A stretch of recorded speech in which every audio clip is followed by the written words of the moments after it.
అందరూ మీకు ఇలా క్లాసెస్ చెప్తాము, ఇలా ప్లేస్మెంట్ ప్రొవైడ్ చేస్తాము, అందరూ ఇలా చెప్పిన వాళ్ళే. మానిటరింగ్ చేస్తాము, మీ డౌట్స్ ఉంటే క్లారిఫై చేస్తాము, ఏ టైంలో అయినా అవైలబుల్గా ఉంటామని ఎవరు చెప్పలేదు. కమ్యూనికేషన్ లేకుండా మనకు ఎంత నాలెడ్జ్ ఉన్నా కానీ జాబ్ని క్రాక్ చేయడం చాలా కష్టం. ఒక కంపెనీకి మనం ఇంటర్వ్యూకి వెళ్ళాము అంటే ఫస్ట్ కమ్యూనికేషన్ చెక్ చేస్తారు. ఎందుకంటే మనకి ఎక్కువగా క్లయింట్స్ యూఎస్ఏ నుంచి అక్కడ నుంచి ఉంటారు కాబట్టి ఫస్ట్ కమ్యూనికేషన్ చెక్ చేస్తారు. సో 10K కోడర్స్లో కమ్యూనికేషన్ క్లాసెస్ ఎవ్రీడే జరిగాయి. సో కమ్యూనికేషన్ ప్రాబ్లం ఉండేది కాదు.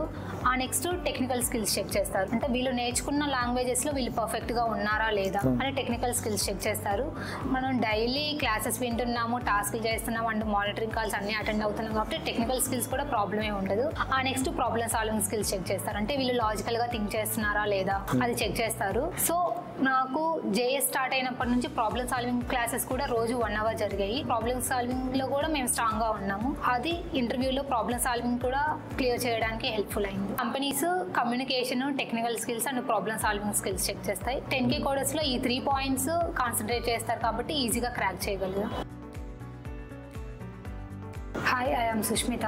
నేను 2023లో గ్రాడ్యుయేషన్ కంప్లీట్ చేశాను, ఈసీఈ బ్యాక్గ్రౌండ్. 10,000 కోడర్స్లో కరికులం ఎలా ఉండిద్ది అంటే ఒక లాంగ్వేజ్ కంప్లీట్ అయిపోయిన తర్వాత దాని మీద ఏమన్నా యూజ్ఫుల్ ప్రాజెక్ట్స్, రియల్ లైఫ్లో ప్రాజెక్ట్స్ చేపించి ఆ నెక్స్ట్ ఇంకో లాంగ్వేజ్ స్టార్ట్ చేసేవాళ్ళు. ఇది ఎలా యూజ్ఫుల్ ఉందంటే మనకి ఒక లాంగ్వేజ్ మీద కంప్లీట్ గ్రిప్ ఉంటేనే ఇంకో లాంగ్వేజ్ కాన్సన్ట్రేట్ చేయగలం. ఇలా ఒక దానిలో సగం గ్రిప్ ఉంచుకొని లేదా సగం స్కిల్సే ఉండి నెక్స్ట్ లాంగ్వేజ్ మీద కంప్లీట్గా కాన్సన్ట్రేట్ చేయలేదు. ఇక్కడ ఎలా అయిందంటే ఫస్ట్ HTML చెప్తారు, రియల్ టైంలో ఏవైనా ప్రాజెక్ట్స్ ఉంటే ఆ ప్రాజెక్ట్స్ చేపిస్తారు. నెక్స్ట్ CSS, దాని మీద అది అయిపోయిన తర్వాత ప్రాజెక్ట్స్ చేపిస్తారు. ఆ నెక్స్ట్ ఇంకొక లాంగ్వేజ్. అలా కంప్లీట్ గ్రిప్ ఉందా లేదా అని స్టూడెంట్కి చెక్ చేసిన తర్వాత నెక్స్ట్ ఇంకొక లాంగ్వేజ్ స్టార్ట్ చేస్తారు. సో దానివల్ల స్టూడెంట్ కూడా బాగా కాన్సన్ట్రేట్ చేశారు, ఏ లాంగ్వేజ్ మీద బాగా గ్రిప్ తెచ్చుకున్నారు అన్ని లాంగ్వేజెస్ మీద. ఇంటర్వ్యూలో మనం ఒక టాపిక్ మీద మనకి ఎంత నాలెడ్జ్ ఉందా అనే చెక్ చేస్తారు.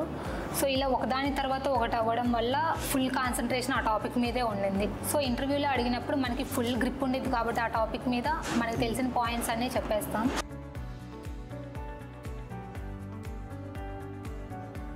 గ్రాడ్యుయేషన్ అయిపోయిన తర్వాత ఒక 2 months ఖాళీగా ఉన్నాను. ఆ తర్వాత స్కిల్స్ నేర్చుకుందాం అనిపించి ఇన్స్టిట్యూట్ గురించి కొంచెం సెర్చ్ చేశాను. కొంతమంది ఫ్రెండ్స్తో కాంటాక్ట్ అయ్యాను, కోచింగ్ తీసుకోవాలి అనుకుంటున్నాను, ఏ ఇన్స్టిట్యూట్ అయితే బాగుంటుంది అని చెప్పి ఒక 4-5 ఇన్స్టిట్యూట్స్ తిరిగాను.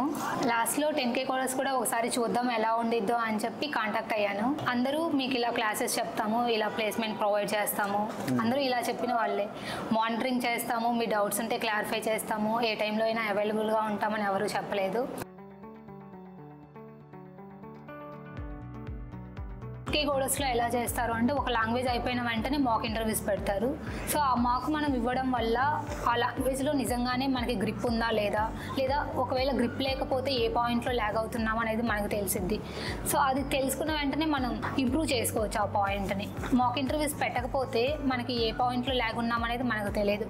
ఇన్ కేస్ ఇంటర్వ్యూలో సేమ్ పాయింట్ వాళ్ళు రైజ్ చేసినప్పుడు మనం ఆన్సర్ చేయలేం. సో మాక్ ఇంటర్వ్యూస్ ఇవ్వడం వల్ల ఎక్కడ ల్యాగ్ ఉన్నాం అనేది తెలిసింది. ఆ ల్యాగ్ని కొంచెం ఆ పాయింట్ మీద కాన్సన్ట్రేట్ చేసి ఇంప్రూవ్ చేసుకున్నాం కాబట్టి ఇంటర్వ్యూలో బాగా హెల్ప్ఫుల్ అయింది. 10K కోడర్స్లో నేను ఓవరాల్గా 3 marks ఇచ్చాను. HTML అండ్ CSS మీద 1 mark ఇచ్చాను. ఆ మార్క్లో సబ్జెక్ట్ వైజ్ గుడ్ కానీ కమ్యూనికేషన్లో ల్యాగ్ ఉన్నామని చెప్పారు. సో అప్పటి నుంచి కమ్యూనికేషన్ ఇంప్రూవ్ చేసుకోవడం స్టార్ట్ చేశాను. JSలో 1 mark ఇచ్చాను. అందులో కూడా little bit of communication lag ఉన్నారు, ఇంకొంచెం ఇంప్రూవ్ చేసుకోండి అని చెప్పారు. ఆ నెక్స్ట్ కూడా ఇంకా కాన్సన్ట్రేట్ చేసి కమ్యూనికేషన్ ఇంప్రూవ్ చేసుకున్నాను. రియాక్ట్ అయిపోయినంటే ఓవరాల్గా అన్ని సబ్జెక్ట్స్ మీద మాక్ ఇచ్చేసాను, క్లియర్ అయిపోయింది. ప్లేస్మెంట్ ఇంక్ వచ్చేసాను. ప్లేస్మెంట్ ఇంక్ వచ్చిన 1 weekలోనే 2 interviews అటెండ్ అయ్యాను. ఫస్ట్ ఇంటర్వ్యూ లాస్ట్ రౌండ్లో వాళ్ళకి తక్కువ పొజిషన్స్ ఉండడం వల్ల టాప్లో ఉన్న వాళ్ళని తీసుకున్నారు. అండ్ సెకండ్ ఇంటర్వ్యూలో 2 days వెళ్ళాను ఇంటర్వ్యూకి. First day 2 interviews and second day 2 interviews అయ్యాయి, ప్లేస్ అయ్యాను.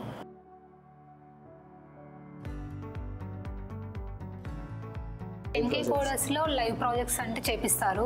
ఎవ్రీ లాంగ్వేజ్ అయిపోయిన వెంటనే రియల్ టైంలో ఏ ప్రాజెక్ట్స్ అయితే రన్ అవుతున్నాయో ఆ ప్రాజెక్ట్స్ మీద మనల్ని వర్క్ చేపిస్తారు. అవి ఇంటర్వ్యూలో ఎలా వర్క్ అవుతున్నాయి అంటే మనం ఓల్డ్ ప్రాజెక్ట్స్ పెడితే అవి ఆల్రెడీ అయిపోయాయి కదా, మీరు చేసి యూజ్ ఏంటి అని అంటారు.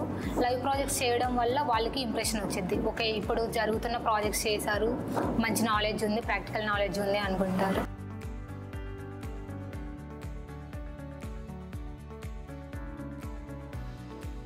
10K కోడర్స్లో మీరు నమ్మారా అంటే ఫస్ట్లో జాయిన్ అయ్యేటప్పుడు 50-50గా ఉండేది, నమ్ముదామా వద్దా అని చెప్పేసి. దాని తర్వాత వీళ్ళ వే ఆఫ్ టీచింగ్ కానీ, మానిటరింగ్ కానీ, డౌట్స్ క్లారిఫికేషన్ కానీ అవన్నీ చూసిన తర్వాత కొంచెంగా నమ్మకం వచ్చింది.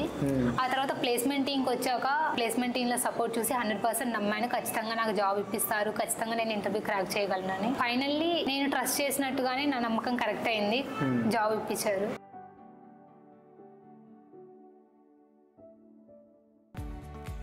ఫ్యాకల్టీలో Harish sir, Chaitanya sir and Sai sir, వీళ్ళు ముగ్గురు నాకు టెక్నాలజీస్ అన్ని క్లాసెస్ చెప్పారు. సపోర్ట్ లో Vasantha ma'am, she's our programming manager.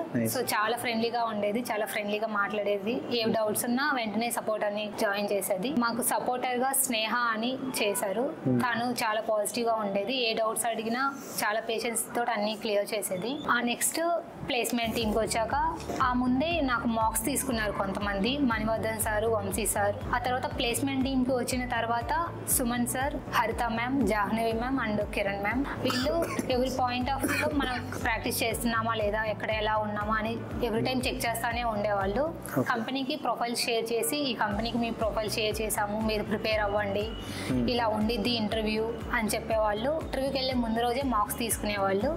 So ఆ మార్క్స్ తీసుకోవడం వల్ల అంత భయం ఉండేది కాదు రియల్ ఇంటర్వ్యూకి వెళ్ళిన. కానీ సేల్స్ డిపార్ట్మెంట్లో Sunitha ma'am and Suresh sir and Rakesh sir గుర్తున్నారు. సునీత మ్యామ్ నేను ఫస్ట్ కాంటాక్ట్ అయింది ఆ మ్యామ్నే, సో అలా గుర్తున్నారు. సురేష్ సార్ అప్పుడప్పుడు క్లాస్కి వచ్చేవారు, సో అలా గుర్తున్నారు. అండ్ రాకేష్ సార్ మాకు 2 times క్లాస్ తీసుకున్నారు. అంటే ఎలా ఉండాలి, రీసెర్చ్ చేయాలి, ఇలా ఎలా ఉంటే మనం తొందరగా ప్లేస్ అవ్వగలం, ఎలా ఉంటే ఇంప్రూవ్ అవుతామని 2 classes తీసుకొని చెప్పారు. అప్కమింగ్ బ్యాచ్ స్టూడెంట్స్కి నా సజెషన్స్ ఏంటి అంటే, ఓన్లీ ఫ్యాకల్టీ మీద డిపెండ్ అవ్వకూడదు. మనకి ఏదైనా డౌట్ రైజ్ అయింది అంటే ఫస్ట్ మనం రీసెర్చ్ చేసి తెలుసుకోవడానికి ట్రై చేయాలి. అండ్ ఇంకా ఏంటి అంటే, ఓన్లీ క్లాస్లో చెప్పిందే సబ్జెక్ట్ అని అనుకోకూడదు. క్లాస్లో చెప్పింది కూడా మనకు చాలా ఉండేది అవుట్ సైడ్, సో అది కూడా నేర్చుకోవడానికి ట్రై చేయాలి. మన ఫ్రెండ్స్ సిఎస్సి బ్యాక్గ్రౌండ్ అయి ఉండొచ్చు, లేకపోతే వాళ్ళకి ఆల్రెడీ ప్రోగ్రామింగ్ తెలిసి ఉండొచ్చు, వాళ్ళు మనకంటే కొంచెం ఫాస్ట్గా చేసి ఉండొచ్చు. వాళ్ళు ఫాస్ట్గా చేస్తున్నారని మనం లో అవ్వకూడదు. ఓన్లీ మనతో మనం కంపేర్ చేసుకోవాలి, పక్కన వాళ్ళతో కంపేర్ చేసుకోవద్దు. సో ఆ పాజిటివ్ యాటిట్యూడ్ ఒకటి ఉండాలి. అగ్ని గ్లోబల్ ఐటీ సొల్యూషన్స్లో సాఫ్ట్వేర్ డెవలపర్గా ఇంటర్వ్యూని క్రాక్ చేశాను with a package of 4.5. This is because of 10K coders. Thanks to 10K coders.